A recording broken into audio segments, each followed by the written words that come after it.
Bienvenue dans le 20h. Merci de toujours vous informer sur RTI 1 à la une de l'actualité ce mercredi soir. 3155 détenus coupables d'infractions mineures ou légères ont été graciés par le chef de l'État. Cette grâce collective est une des mesures importantes qui ressortent du Conseil des ministres de ce 15 janvier tenu au palais présidentiel d'Abidjan. La commission électorale indépendante CEI installe ses commissions locales. Elles sont 549, toutes rattachées à un commissaire central appelé superviseur. En début de journal, le point sur la composition de ces commissions et la part des différents partis politiques.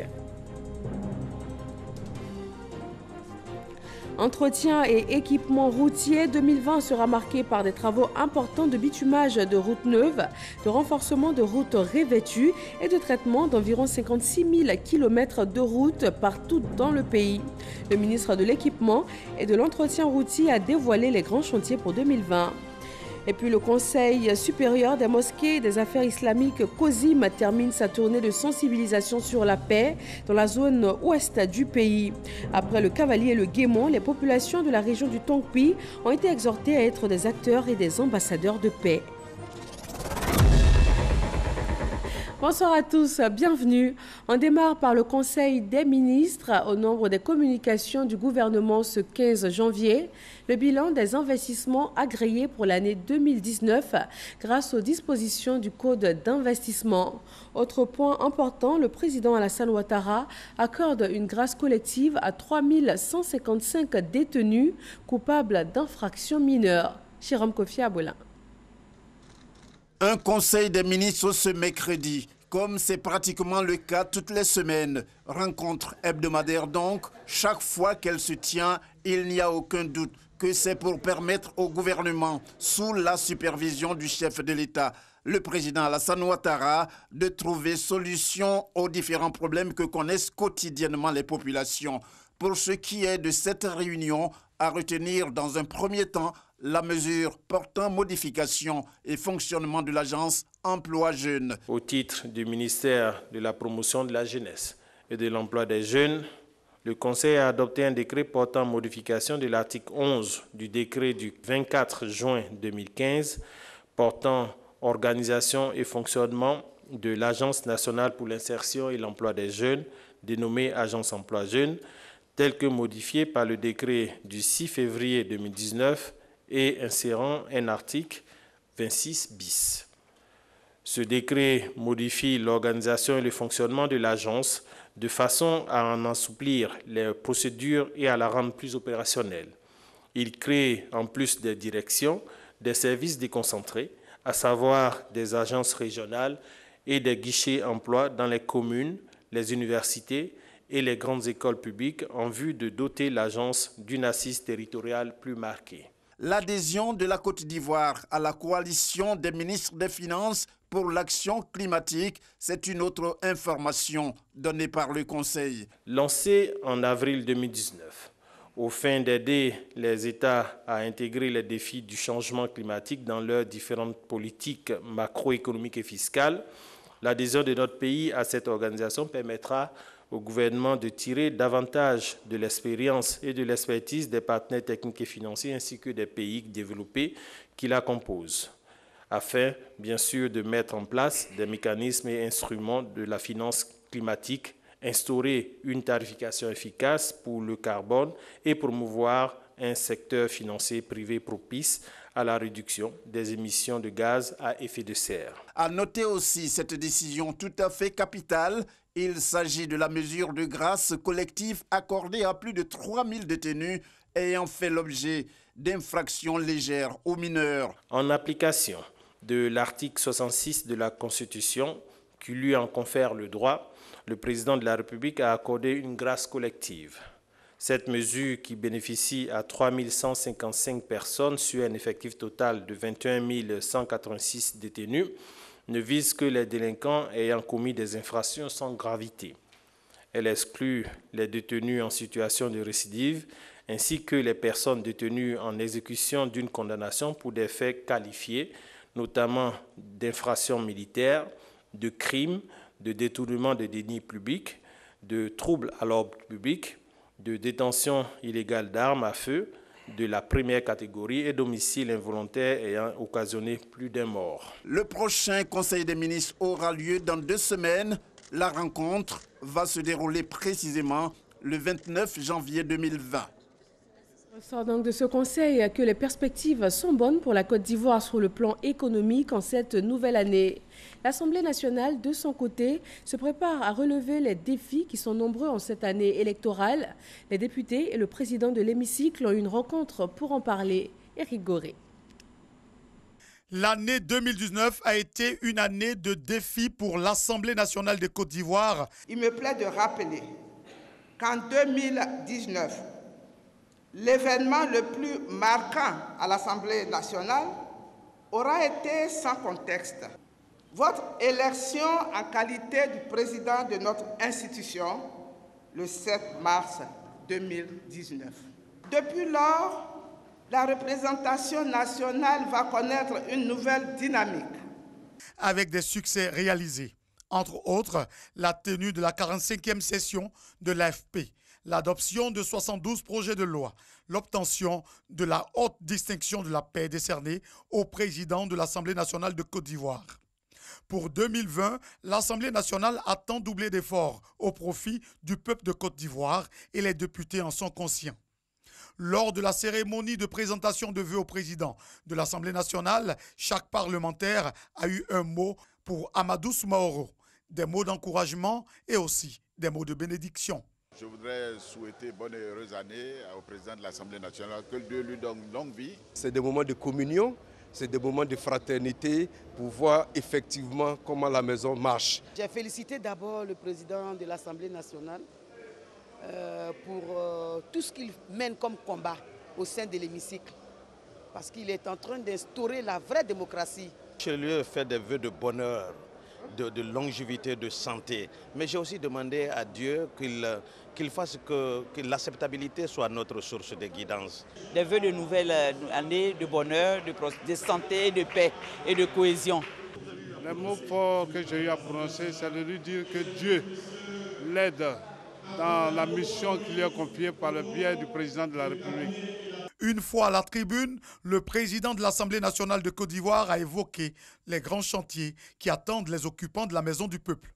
Il me plaît de rendre un hommage ici, tout particulier, au président de la République, son Excellence Alassane Ouattara, pour son leadership exceptionnel, qui se caractérise par des performances économiques et sociales impressionnantes, indéniables et inégalées, réalisées en si peu de temps.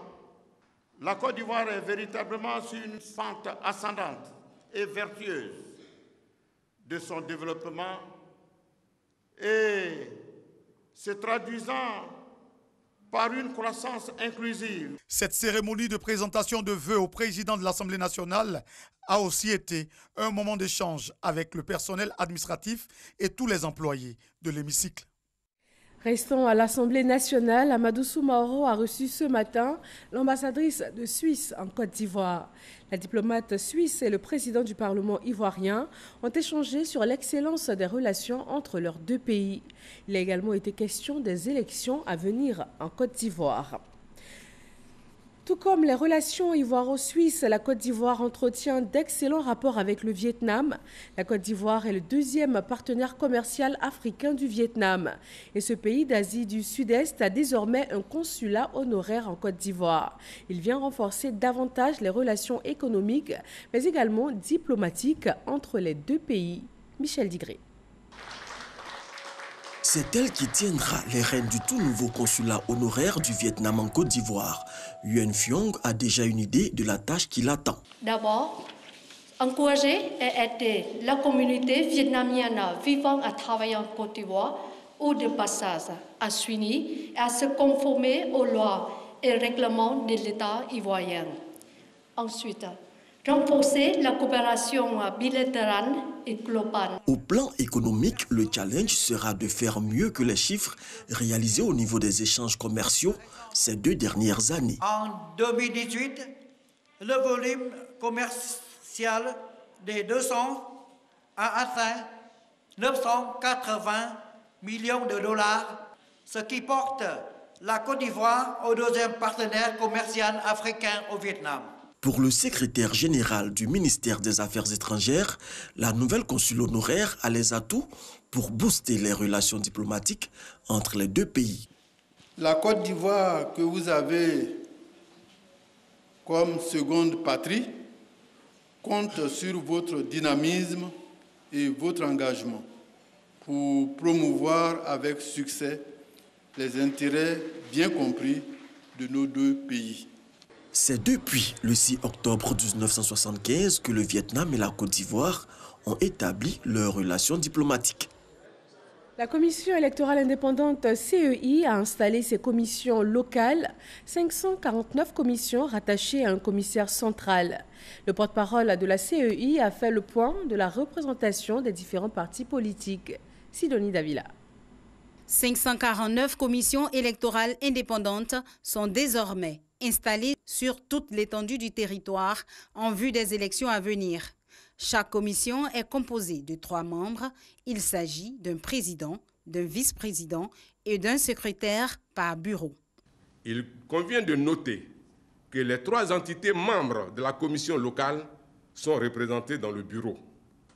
Cette exigence a nécessité un consensus entériné par un vote des commissaires locaux. La commission centrale a diligenté une mission d'installation des commissions électorales régionales, CER, départementales, CED, sous-préfectorales, CESP et communales, CEC, sur toute l'étendue du territoire national.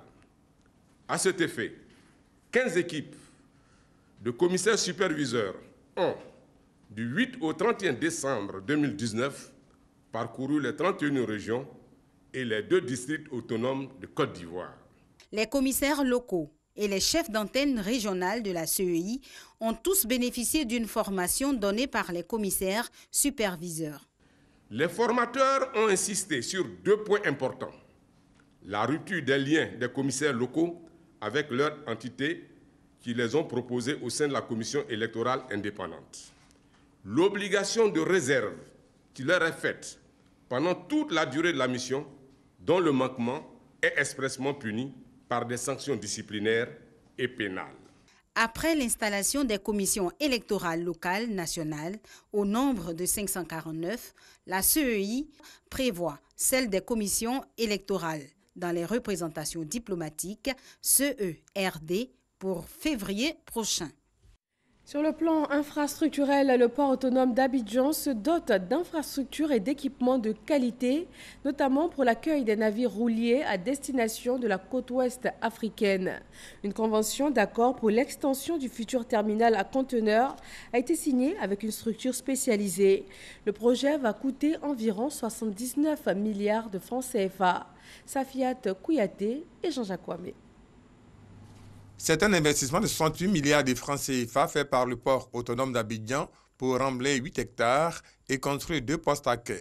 L'aménagement des terre-pleins et l'acquisition des équipements de manutention sont à la charge du concessionnaire, la société de manutention africaine Antera, pour un coût de 11 milliards de francs CFA, soit 79 milliards de francs CFA pour démarrer les travaux du futur terminal roulier de Côte d'Ivoire, qui va faire du port autonome d'Abidjan, entre autres, la porte d'entrée principale pour les véhicules à destination de la Côte d'Ivoire et des pays frontaliers sans bordure maritime.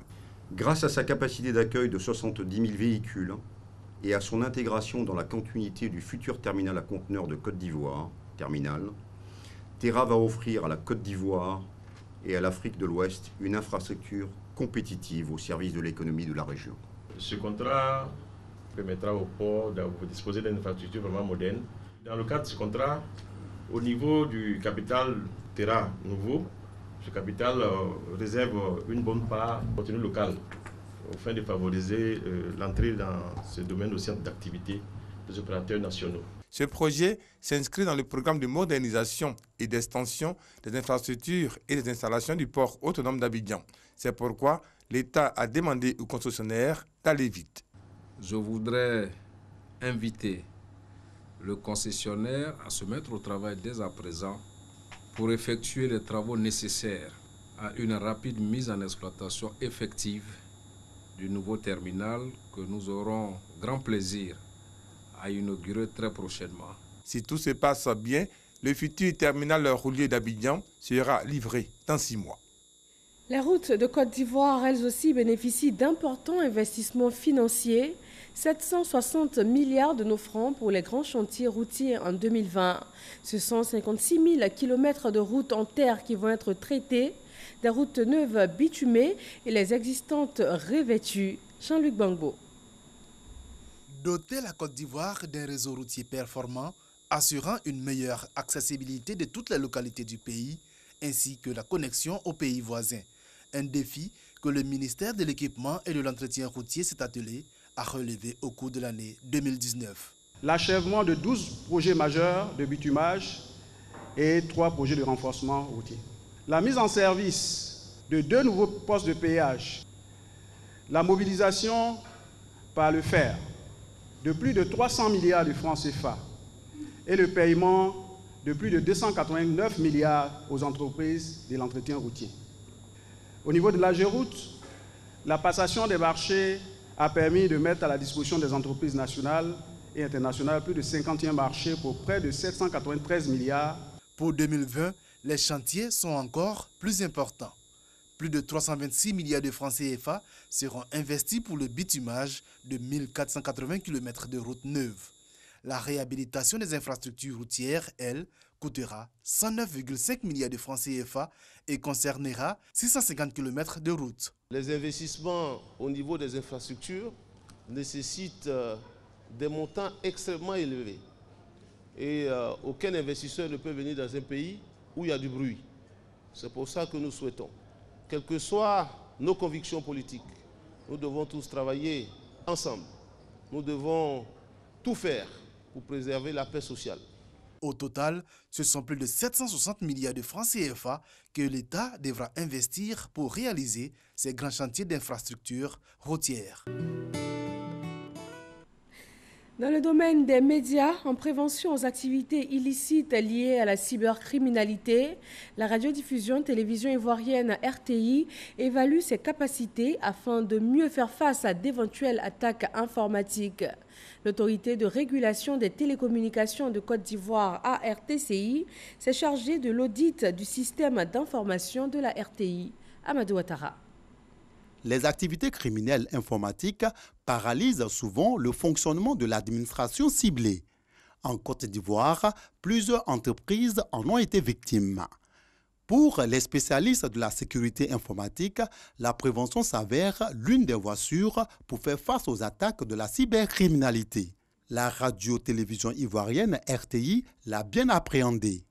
Un diagnostic organisationnel, physique et technique du système d'information de la RTI a été sollicité auprès des services de l'autorité de régulation des télécommunications de Côte d'Ivoire, ARTCI. La cybercriminalité, c'est une réalité. Et donc pour nous, il était utile que nous ayons l'accompagnement et le partenariat d'une structure outillée à l'expertise avérée comme la RTCI. Les équipes de la RTCI ont travaillé avec nos équipes sur la question qui nous permet de voir nos forces et nos faiblesses et de travailler à être encore plus performants. Les travaux de l'audit, qui ont duré 3 semaines, viennent d'être remis à Fosseni Dambélé, directeur général de la RTI, par le directeur général de la RTCI. Le réseau, d'une façon générale, dans une entreprise, il est important. La sécurité, on doit y veiller.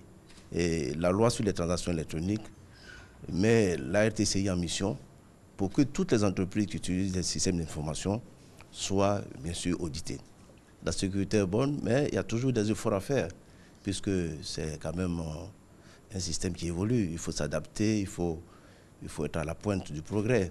Le document classé confidentiel comporte essentiellement l'état des lieux et quelques recommandations. Direction l'ouest de la Côte d'Ivoire, la paix et la cohésion sociale sont au cœur de la tournée de sensibilisation du Conseil supérieur des imams, des mosquées et des affaires islamiques COSIM.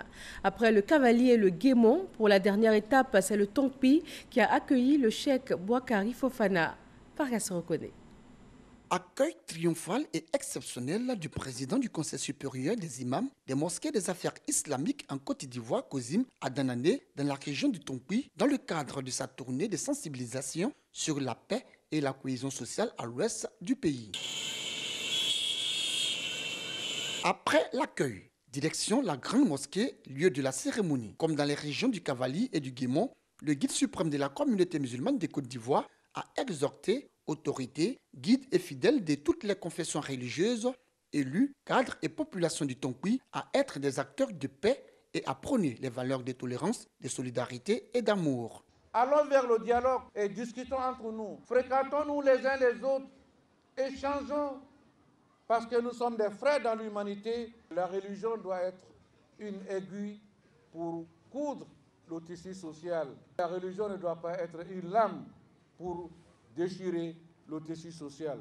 Le message du président du COSIM, appuyé par autorités administratives, élus et cadres de Danané, Zouaouien, Benouin, Biancouma et Man. Nous ferons en sorte d'être présents auprès de nos parents pour relayer le message que vous portez déjà, pour créer la cohésion au sein de toutes les communautés. Nous allons être le relais de ce message de paix, de ce message de cohésion qu'il n'a cessé de distiller pendant toute la dernière semaine dans notre région. Notre pays, dans sa diversité sociale et culturelle, dans sa diversité des religions, dans sa diversité des idéologies politiques et philosophiques, tous devons absolument prouver au monde entier la maturité du pays Lofo-Boigny, pays démocratique et havre de paix. Pour les populations, cette tournée du cheikh Boakari Fofana vient à point nommé. Le Tonkpi a souffert. Ce qui s'est passé là, nous ne voulons plus ça.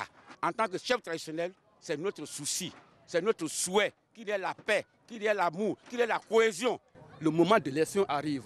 On est tous des frères. Après la politique, on est condamné de vivre ensemble. Celui qui a gagné, c'est celui-là qui est le président. On a été victime de la guerre, donc nous ne voudrons plus de guerre dans notre région ici.